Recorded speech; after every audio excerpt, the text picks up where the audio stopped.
umrimiz uzoq bo'lishni xohlasak, rizqimiz serob bo'lishni xohlasak, ya'ni ishimizda bir baraka bo'lsin, ishim yurishsin, yo'llarim ochilsin deydigan bo'lsa, ana Rasulullohni marhamat qildilarki, ota-onasiga yaxshilik qilsin, ularni xizmatini qilsin, qavmi qarindoshlar bilan siylay rahmni qilsin deb payg'ambarimiz alayhissalom ana hadis shariflarida azizlar sizu bizlarga ta'limotlarni beryaptilar. Ota-onani ichida alohida onani Alloh eslab aytyaptiki, onasi uni qornida zaiflik ustiga zaiflik bilanda farzandni ko'tarib yurdi deydi.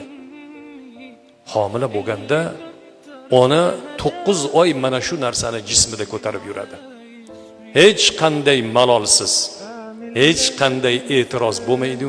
Mehr bilan azizlar ona farzandini mana shunday bag'rida saqlaydi.